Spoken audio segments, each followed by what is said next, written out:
Aw, Deltia, look at her health. This is Deltia from Deltia's Gaming doing a video on attribute points. You crazy kids keep asking me 10,000 questions about attribute points.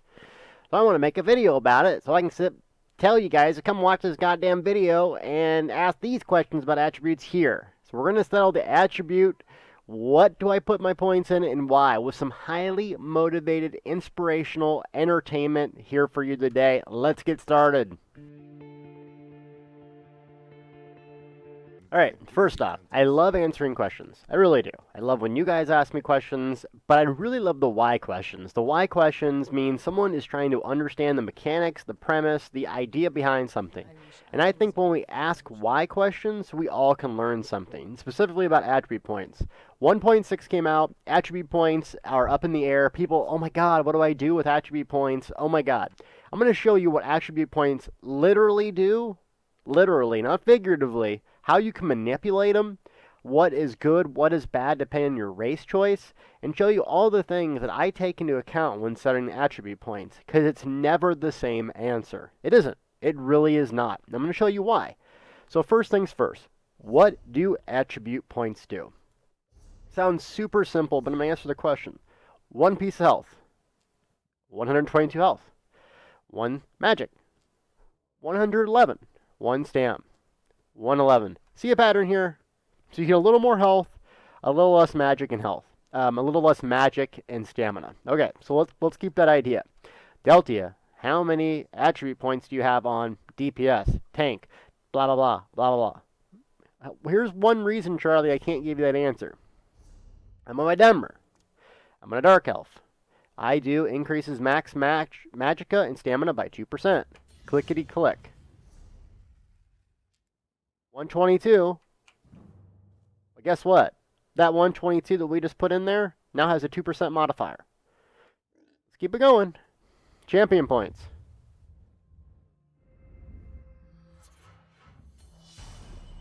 That has a modifier.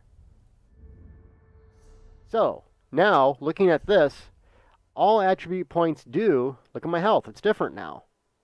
See? So, all these things factor in how many attribute points you should have and why. The better question to ask yourself is, what is the minimum amount of health I need? What is the most important stat for my character? And then figure out your attributes from there. So I want to talk about races again. I have a whole separate guide on racial passives. The best racial passive all around is Imperial, because it gives you 12% max health, 10% max stamina. Why does that even matter? It matters because every little point you put into here after you get maxed out factors in 10 more percent, 12 more percent. So you're going to have way more health, magic, and stamina on one Imperial race than you would on a Nord that only gets 3% based on health. That's why passives are so important. That's why race are so important. And that's why attributes matter completely differently depending on which class, which playstyle you go. Let's do an example here. My Nightblade, which is a Khajiit that really doesn't have anything boosted on stamina, versus my Templar, and we'll show you the stats.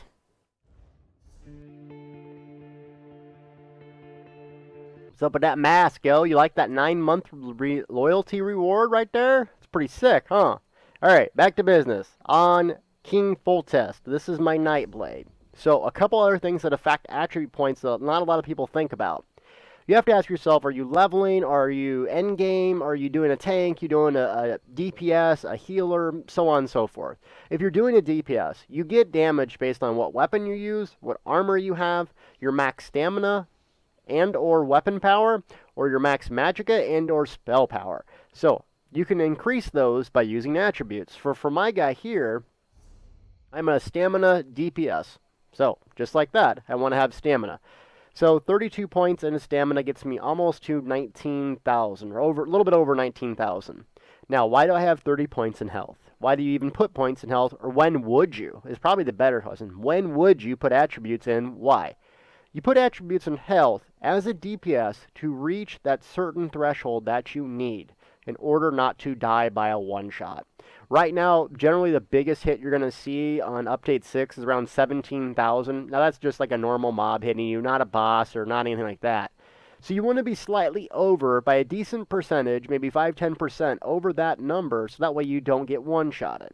Now, more champion points you get, more other things you get, different armors, different glyphs, it's going to affect your attribute points. So when people ask me, what's your attribute points? I don't know. It might change. If I use a different glyph, I'll go respec this. If I use a different set of armor, I might go change this. Maybe just tune it up a little bit. If I go to Cyrodiil and do PvP, well, guess what? I get buffed. I get a battle raise there. So I'm going to change that there too. So if you want to change attribute points, that's the first thing I look at doing, is going like this. I'm going to show you my Templar later. I'm going to show you how vastly different this looks like on an Imperial. So my race is Khajiit, and I'm trying to show you 15 different things at once. A Khajiit, weapon critical, amazing, stealthy, robust, worst passive in the game.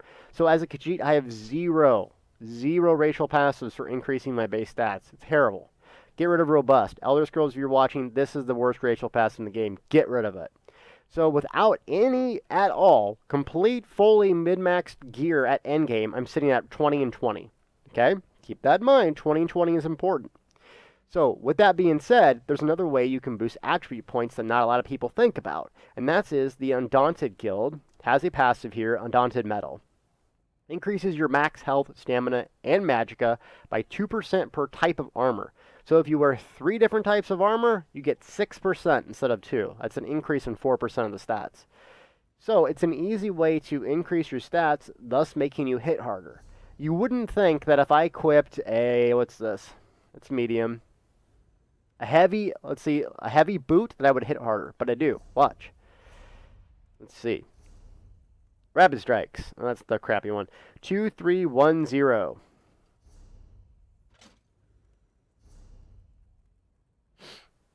Two, 3, 1, 1. So, I do hit harder. Strangely enough, I did get a little more stats, and stats is what determines how hard you hit. Now I'm at 21,000. I'm over 20,000. See how that works.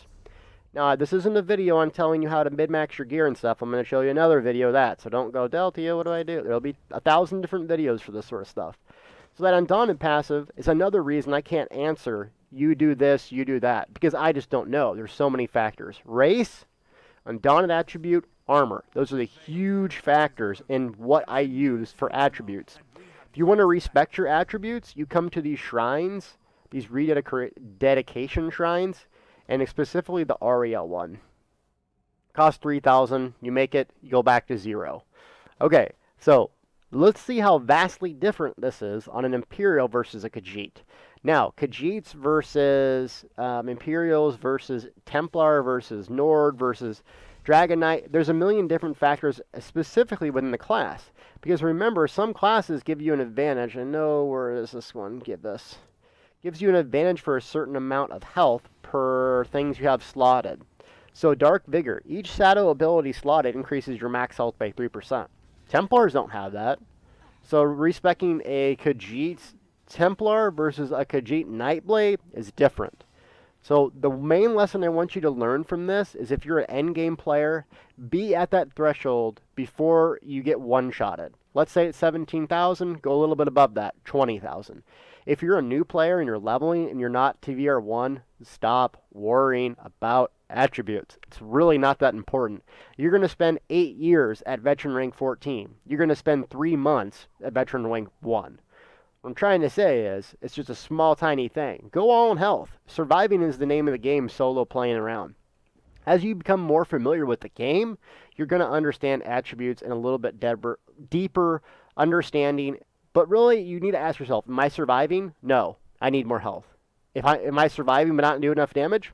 I need more magic if I'm using staffs. I need more stamina if I'm using bows. There is no massive secret recipe that's out there for attributes. Okay, so enough lecturing.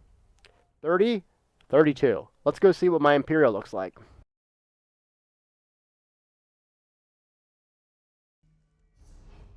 Imperial Templar. Let's see. Oh my god. Look at them stats. So, Deltia, what attribute points do you put on your Imperial Templar? Apparently 1052. I have 22,000 health, 23, almost 24k stamina, with basically medium armor, almost the exact same setup. So the trick that I like to use on my guy here as an Templar is I can get stamina back pretty easily. So I like to use different sets of armor. So that's I should be at 3%. Hold on, let me see. So let's even make this crazier and use a light head. So as you can see, the attribute question is so difficult to answer. It's literally impossible. The best thing that you can do in general advice terms is really spend attributes on, you know, a few health, a few of your main stat.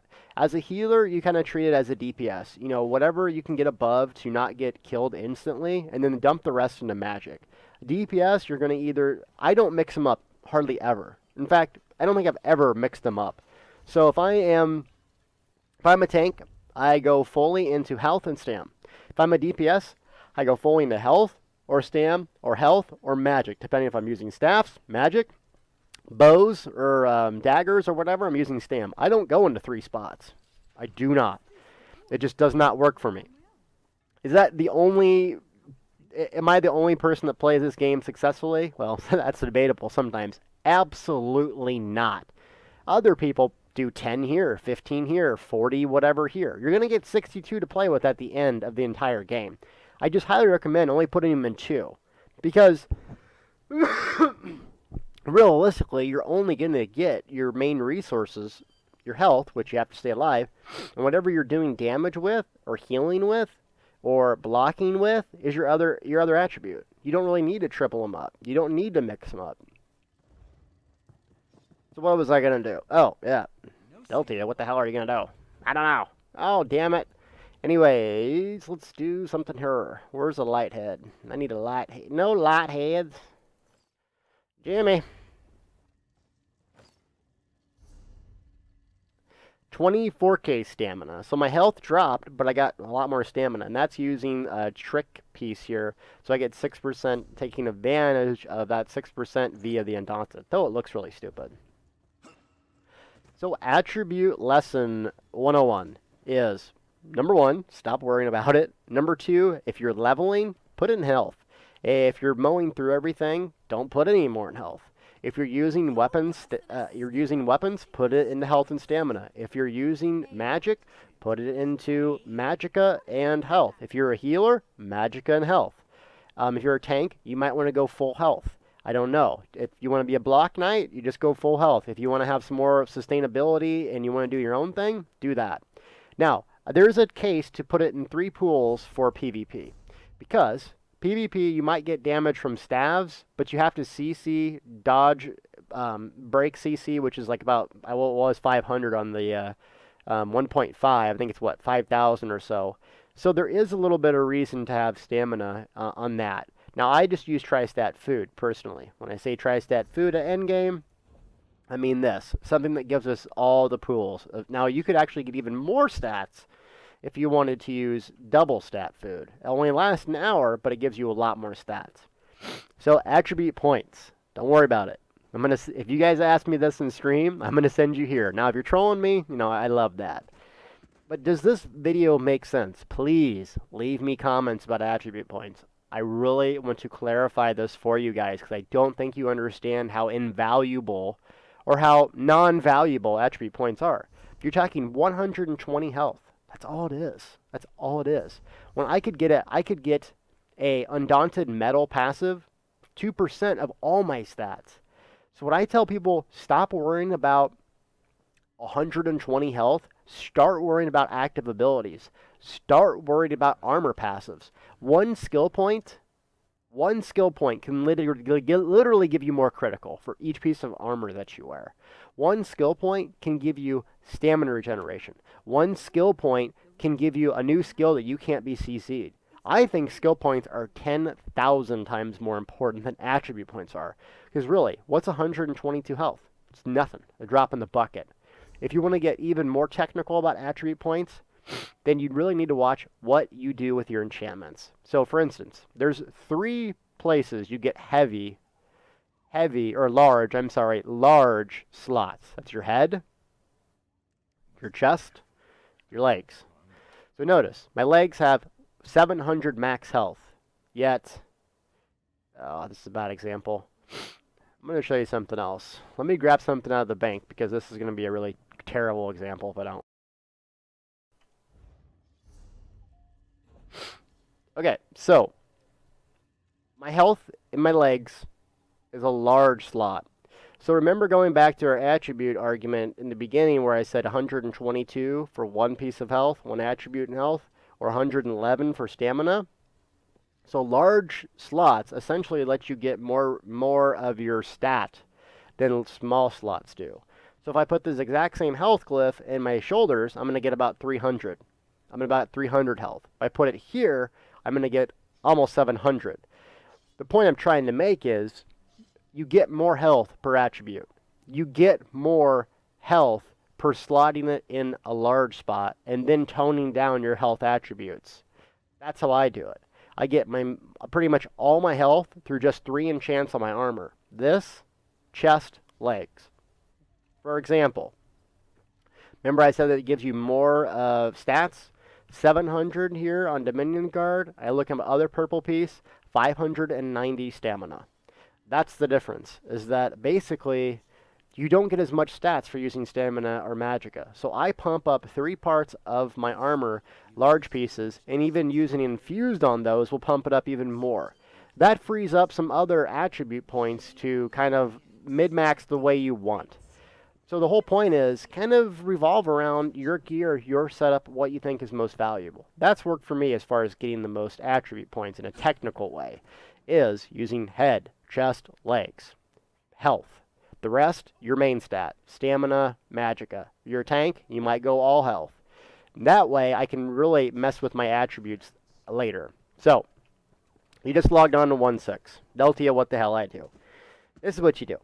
The very first thing you do is you don't even touch attributes. It's actually the very last thing you do. The very first thing that I did, I went through, got all the class-specific abilities and passives that I knew were invaluable. Did that. Boom. Okay, going through this. Great. I didn't take the ones that I didn't think were really... I mean, this is really good. Healing Ritual. I'm not playing healer. Went through. Got 2 weapons that I really was going to use. Dual wield, bow. Got all the passives. Okay, moving on. Went and got every single passive for armor. That's a lot of skill points. But remember, we're going to wear 5, 1, and 1 probably. It's okay. Ledgerman, got that unlocked by stealing. Spent all these here because these got redone here now. So you might want to pick up these in the Soul Magic. Werewolf sucks. Don't know why I have that. Got my passives, Fighters Guild, Mages Guild, Undaunted. I did my Alliance stuff because I know that I'm going to be PvP on this character. And you bet your butt I got my racial passives. Then I got my alchemy passives, because that's really important. Okay, got my skills done. Next thing that I do, because this affects champion points as well, is spent my champion points. Spend them all. Spend them all. Health, what do you think this is? Maybe this is a little health. It's green. Maybe this is a little stamina. Maybe this is a little magicka. Just saying. Spent that. Check my armor. Do I have major health glyphs in my head, chest, legs? Yep. Do I have my other stat, stamina, and the rest of my pieces? Stam, stam, stam, stam. Okay? Do my rings, are they all stamina? Yep, they're all robust. Cool. My weapons are all enchanted. Okay, so basically I did skills, I did champion points, I did gear. Now we do attributes. Let's just go do it. Alright, we just respect our points. So our attribute points. Now I'm going to show you what I do. Go to my character select screen. Okay, so if you remember my earlier lecture, I said only 20,000 health and move on. So realistically, to get 20,000 health, 1 attribute point in health as an Imperial Templar. Now, I did go grab something out of the bank, so I'm using 1 light, 1 heavy, 5 medium. Here's why. 6% bonus as the metal, the Undaunted passive. So that gives me so many more stats. Plus, as an Imperial Racial, 10% max health, or 10% max stamina, 12% max health. So with only 1 point into that, I got that. And let's dump the rest into stam. No soft caps. And now I have 25,000 stamina. So do the math here. Go back to my Khajiit. It was 20,000 and basically 19,000. That's almost 6,000 more. I mean, that's 30, what, 3% or more? I mean, that's just an enormous margin difference. That's why it matters what race you are. That's why I can't answer the attribute question because I just don't know on your character. It's something that you're going to have to answer. That hopefully with this video you understand it enough that you can kind of make an informed decision. Will I still have attribute points in what I use in the future? Hell yeah, I will. But you got to make it work for you, not work it for Deltia. These guides, all these things that I do, is for you to use as a jumping off point. If you watch my Sork video today, it did not go so well, so I need to go back to the drawing board with that. So if I was really going to set this up for PvE DPS, 161. If I was on my Nightblade, 632 or 32. It's just a weird little thing that you got to recognize matters. Another point that I didn't show you is the Infused Trait on armor. So if I look at my gloves that I'm wearing, it has a stamina glyph. 238 stamina. This one has 278 magicka. Remember, one attribute point gives us 111 magicka or stamina. Doesn't matter. So, infused here gives us 17% more item effect. So if you legendary that out, that's 20 more percent. So if you wanted to go on a full infused set, you could. Hypothetically, what I like to do, if I get the traits of choice, I go infuse on my head, chest, legs. Why? Those are large slots. You're going to get a lot more stats out of those, like we said earlier. Why not make that infused? The rest of it, I like to go to Divines. And Divines gives me weapon power. So there's nothing else I can add to my armor to give me weapon power. I can only add it to my jewelry. So Divines is a good trait that I like as an offensive DPS type. So that is our little attribute talk. I hope I didn't offend you guys. I still love your questions, but I wanted to make it kind of clear on why it's just such a hard question to answer. Hopefully you got something out of this video. Leave me some questions if you really don't understand this. I want to clear this concept up so you can tell other people and the community can kind of figure it out that, you know, it's like looking at a Toyota and saying, I know what's under the hood. Well, you may, but if it's been driven for 100,000 miles, do you really know? No. You got an image of it, but you don't know without knowing all the details of that car. That's probably the worst analogy I've ever made, but it serves well in this video. Thank you for watching, and more Update 6 awesome videos later to come.